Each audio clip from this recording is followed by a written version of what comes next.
গত পরশু শুনেছি আমাদের প্রধান উপদেষ্টা ইউনূস সাহেবের যেই বলে সিলেকশন, এটা নবীদের মতো করে হয়েছে।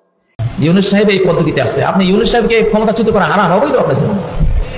ও আসছে নবুয়ত, নবী যেভাবে আল্লাহ চয়েস করেন ওই সিস্টেমে সে আসছে। নবী যেমন চুজ করে আল্লাহ পাঠান, কোনো ভোটাভুটি করেন না, ওনার পছন্দ ওনার বান্দারা পছন্দ করবেই। পছন্দ করে একজন দুজন না, 1,24,000 নবী চুজ করেছেন, কাউকে জিজ্ঞাসা করেন, জিজ্ঞাসা করেছেন। ইউনূস সাহেব এই পদ্ধতিতে আসছে। আপনি ইউনূস সাহেবকে ক্ষমতাচ্যুত করা হারাম, অবৈধ আপনার জন্য। ও আসছে নবুয়ত, নবী যেভাবে আল্লাহ চয়েস করেন ওই সিস্টেমে সে আসছে। এই সমস্ত বেগাইরত কতগুলা, মানে এগুলা লজ্জা শরমও লাগে না। একটা ব্যক্তি প্রতিবাদও করে না, লাখো মানুষ বসে শুনে গিলে, মানে এরা আমি বললাম বিনোদনের মতো। ইন্না লিল্লাহি ওয়া ইন্না ইলাইহি রাজিউন। আমি এইবার আমাদের ডক্টর এনায়েতুল্লাহ আব্বাসী সাহেবের আমরা ফুললি এন্ডোর্স করি এবং হুজুরের এই কাজটাকে আমরা অ্যাপ্রিসিয়েট করি। এভাবেই হওয়া উচিত। উনি তওবার জন্য উদাত্ত আহ্বান জানিয়েছেন, কারণ এটা তো কুফরি কথা বলেছেন। আমরা তো আর ওই ফতোয়া দিতে পারবো না, আমরা কোনো মুফতি টুফতি না। কিন্তু আমার খুব ভালো লেগেছে, উনি তওবার জন্য আহ্বান জানিয়েছেন, 3 দিন সময় দিয়েছেন। আপনারা এগুলা কেন বলেন? কিসের নবী? আমার নবী আখেরি নবী। আমার নবীর মতো করে আপনারা এই ডিয়াটি কথাগুলা বলে ভিজা ভিজা আস্তে আস্তে করে আপনারা বুঝতে পেরেছেন, খলত মলত করে ফেলতেছেন সবকিছু। আল্লাহ রাব্বুল আলামিন আমাদের হামি ও নাসির হোক। মনে রাখবেন, সমস্ত উগ্রতা, সেটা সেকুলার উগ্রতা হোক অথবা ধর্মীয় উগ্রতা হোক, কোন উগ্রতা কোন জাতির জন্য মঙ্গল বয়ে আনে না। যারা যেখান থেকে বসে শুনছেন, আমি বিনয়ের সাথে অনুরোধ করব আপনাদেরকে, আপনারা আমার মনে হয় উগ্রতাটা বুঝতে পারতেছেন না। উগ্রতা আমাদের সমাজের জন্য সেভাবে ধ্বংসের, যেভাবে শরীরের জন্য ক্যান্সার ধ্বংসের।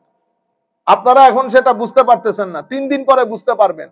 সুতরাং অনুরোধ করব, কোন উগ্রতা যেন আমাদের রাষ্ট্রে বা পৃথিবীর কোন জায়গায় জায়গা না পায়। আমার নবী সাল্লাল্লাহু আলাইহি ওয়াসাল্লাম এই উগ্রতাটাকে রুখে দেওয়ার জন্য হাদিসে পাকের মধ্যে বলেছে, আমি যদি এই খারেজি সম্প্রদায়কে পেতাম, আমি সামুদ গোত্রের মতো হত্যা করে পৃথিবী থেকে বিনাশ করে দিতাম। কি পরিমাণ আমার নবী হ্যাজার্ড ফিল করেছেন এদের জন্য। এই সমস্ত এই উগ্রবাদী যাদেরকে ধর্মের মধ্যে খারেজি বলে, ইনাদের নাম কি ছিল জানেন? আমি আপনাদের দৃষ্টি আকর্ষণ করি। ইনারা নিজেদেরকে বলতেন আসহাবুত তাওহীদ ওয়াল ইতিদাল। আপনি না, আমি বলতেছি খারেজি, ইমাম বুখারী বলতেছে খারেজি, ইসলাম বলতেছে খারেজি, কিন্তু তারা নিজেদের নাম দিত আসহাবুত তাওহীদ ওয়াল ইতিদাল। এরা হচ্ছে তাওহীদপন্থী মডারেট মুসলিম।